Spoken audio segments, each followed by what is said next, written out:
What's going on, guys, and welcome back to a brand new video. It is Budget Cavani here today.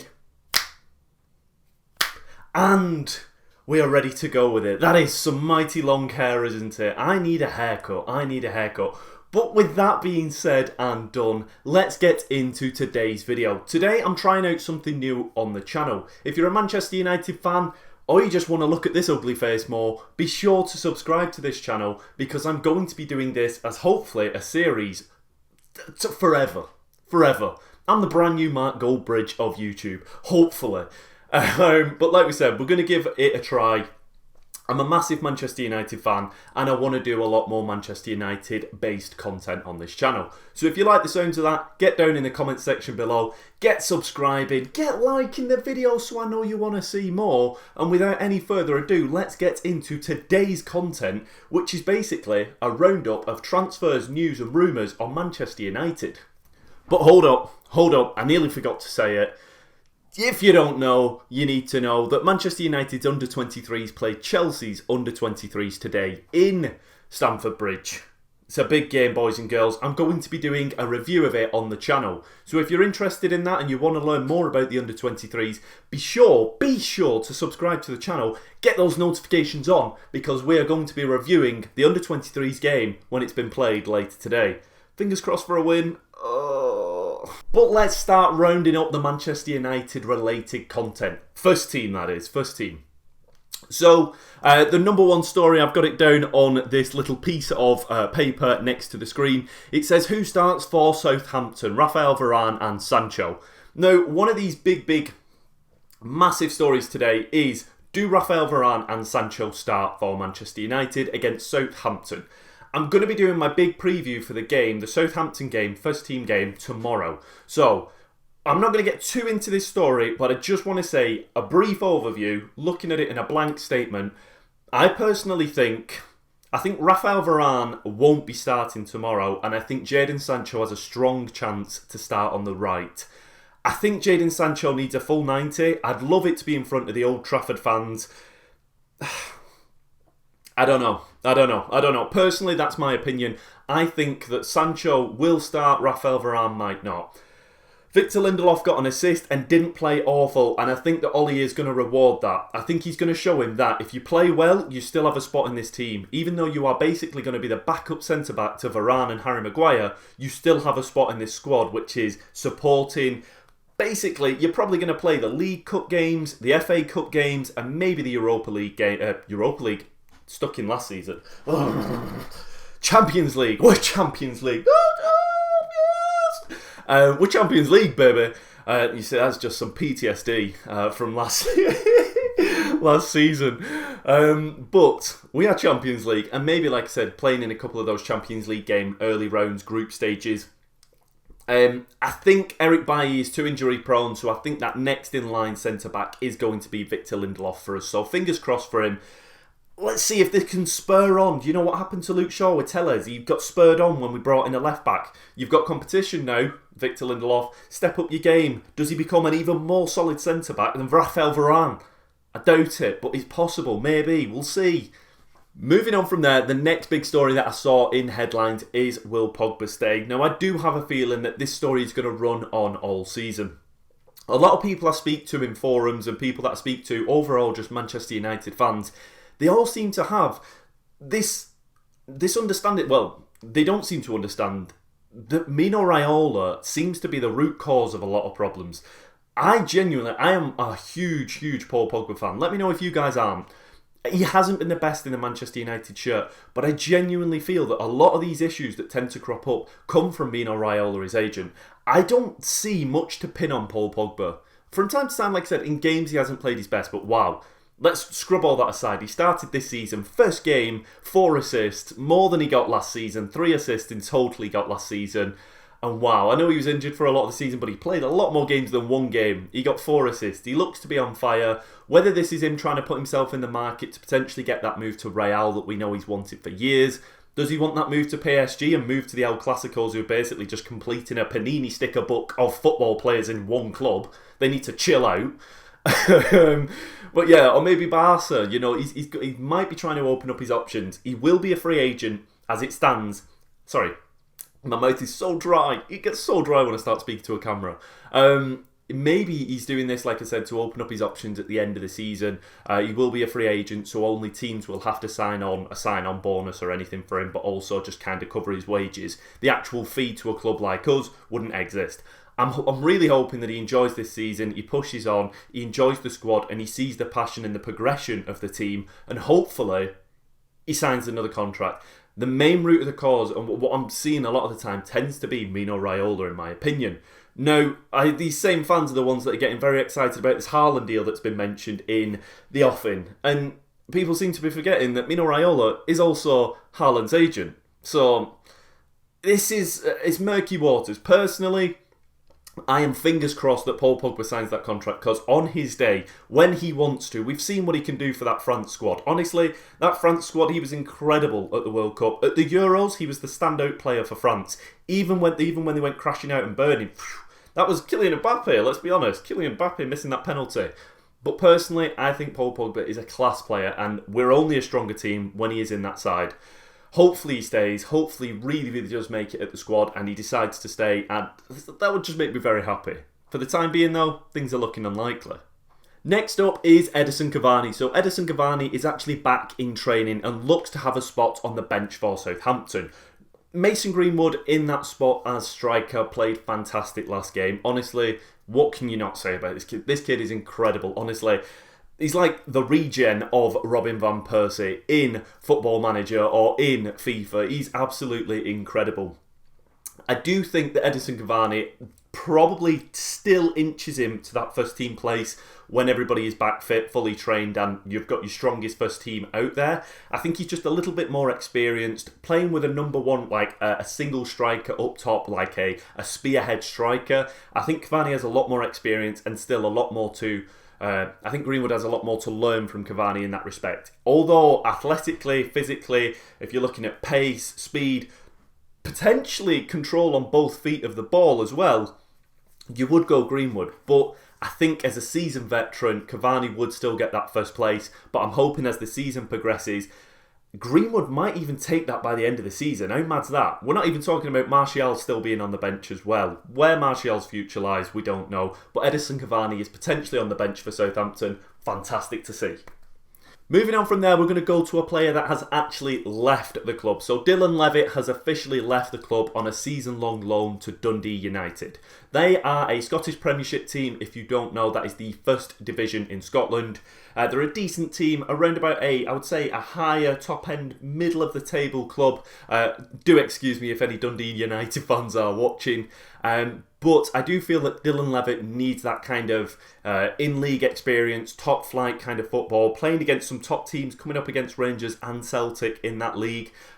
Teams that, you know, it's becoming a bit more of a fighting league that now that Rangers have come back. Celtic obviously don't want them to come back. They're trying to push for their absolute dominance of that league over the last couple of years.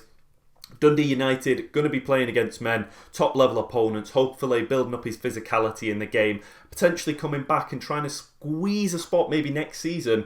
Dylan Levitt, I actually watched him at the under-23s last week against Leicester in person. He seems pretty rash at certain points, did actually get a yellow, but I know he does deliver a fantastic cross into the box from watching him live in that game. If you haven't watched my review, go and check that out on the channel. But Dylan Levitt, fantastic to see him getting the experience in a first team in the British Isles as well, playing for Dundee United. Top club, top player, fingers crossed for the future. Next up is another player potentially leaving the club this transfer window, and that is actually going to be another loan. That's Andreas Pereira, the guy who scored an absolute wonder strike in pre-season. Andreas Pereira is looking to move out to, I always get it mixed up, Flamengo or Flamenco. 1 minute, I'm just going to read my notes here. Flamenco, not Flamenzi. Flamenco, the Brazilian club, I do believe. The loan is looking to be a season-long loan with the option to buy at the end of the season. The rumoured fee is around about £17.2 million. That's British pounds. What other pounds are there? But yeah, so it's looking to be 17.2 million.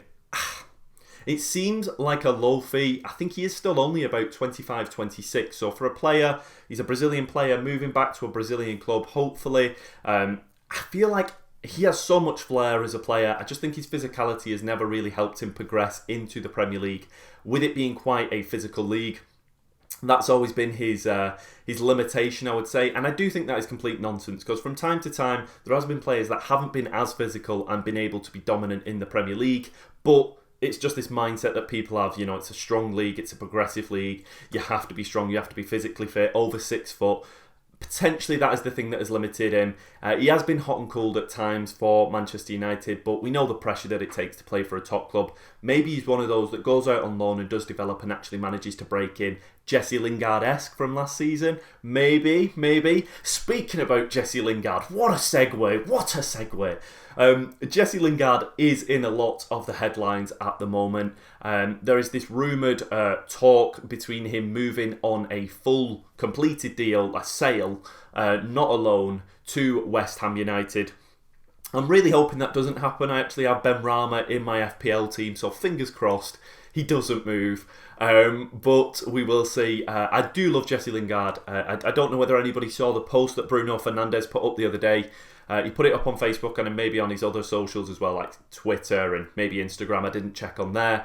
But it was basically just saying that, somebody needs to give Jesse Lingard his own stand-up comedy show, because he's absolutely hilarious. He cracked him up more than Kevin Hart. And it's just really good to see. I think Lingard is just great for morale, and I think he kind of got tarnished a lot, when we weren't doing as well and he was still his kind of giddy self, the stuff that he was doing behind the scenes, still being giddy, still dancing. People kind of give him a bad rap for that. But how he progressed last season, honestly, at West Ham was absolutely just incredible. Just what a role model. Everything that he's been through these last couple of years, I'm not sure whether you guys are aware, but he's been through absolute turmoil, and he fought through it, and he's just, honestly, for me, he's an absolute role model to any kid, any adult, anybody older than him that looks on at him. And I think just that determination to get back to the top, and my goodness, was he on fire last season. I think he's deserving of his place in the squad.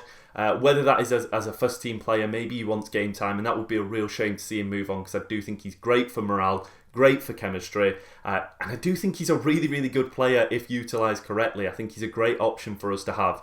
But we've got to understand, if he wants the game time and he wants the minutes, you can't knock the guy. And if it is moving to West Ham, that is what he needs to do. That would be a real shame. But I do know that Ollie was saying, currently he's a Manchester United player in the press conference today. He was saying this.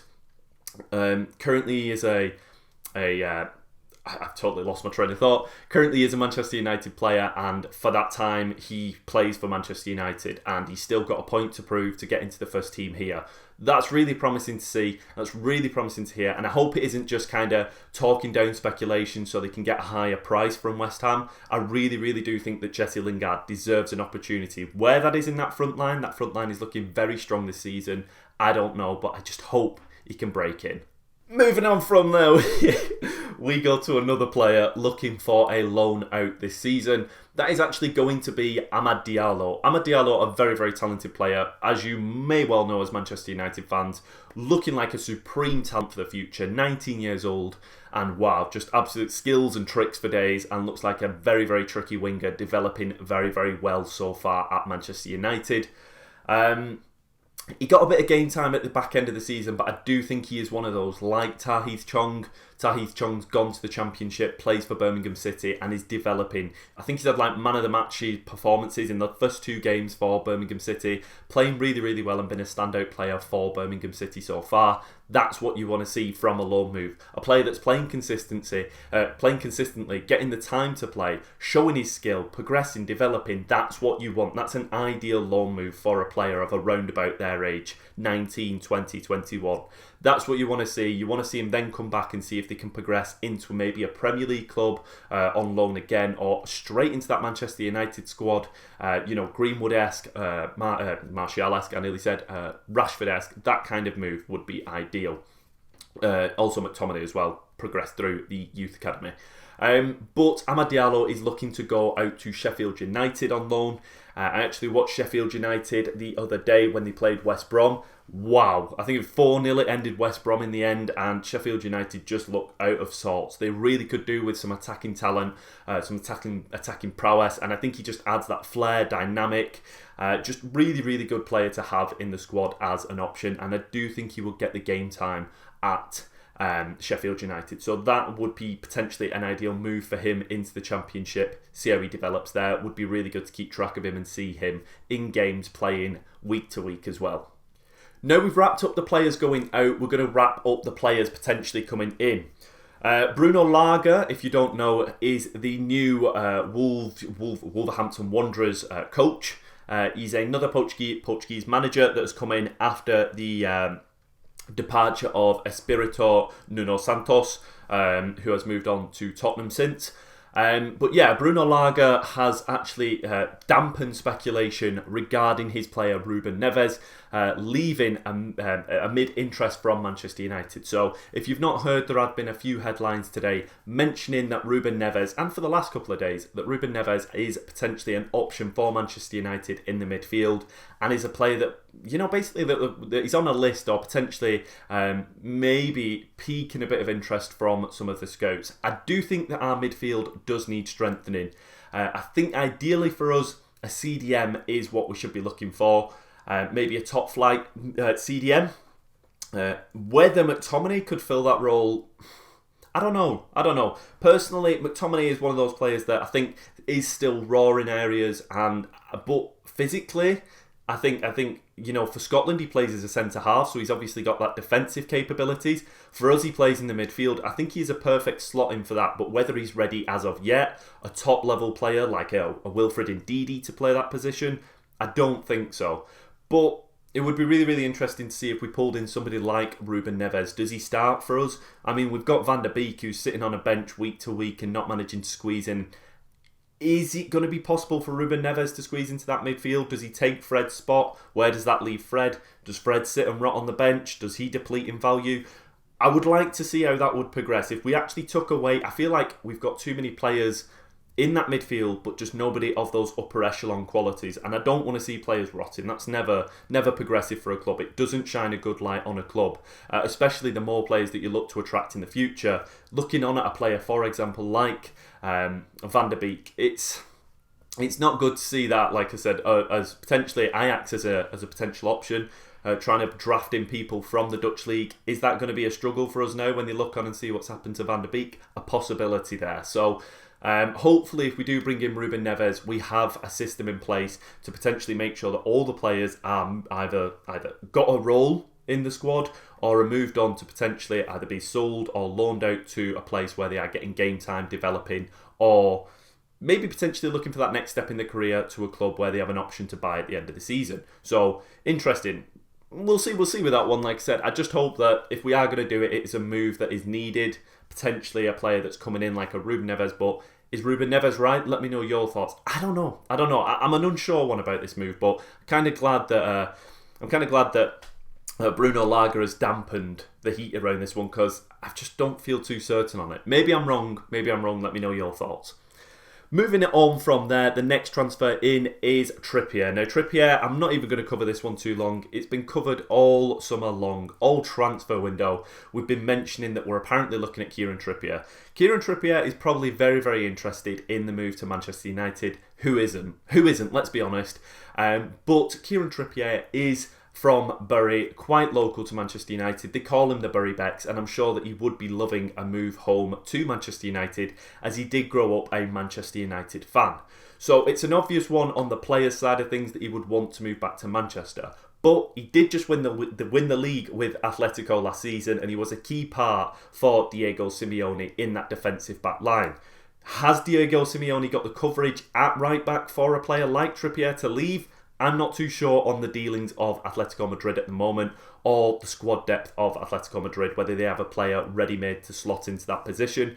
I can't see them being too keen on removing him from the squad this late into the window, and I don't really feel like this one is going to come through this window. Maybe in the winter window, that I see it as a possibility then, strengthening up the squad, making sure that if people are getting fatigued, especially those fullback positions, we currently have Diego Dalot, and we also have Aaron Wan-Bissaka, two players that you kind of wish you could mesh together, the attacking side of Diego Dalot and then the defensive side of Aaron Wan-Bissaka into one player, and hopefully just harness that, the attacking and the defensive all in one.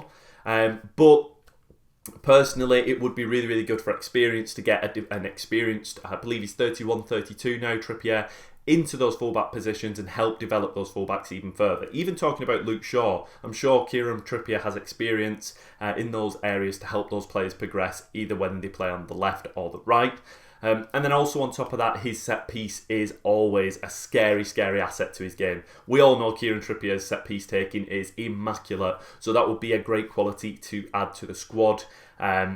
It's what, look at somebody like James Ward-Prowse. A lot of clubs have been circling around him for that reason. He is a constant threat from free kicks and set pieces, and that is something that Kieran Trippier could bring into the squad and help us with our set pieces.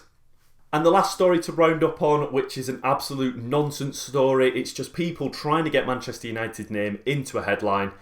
That's what I think of this headline. It is actually Leon Goretzka signing a 5-year contract at Bayern Munich.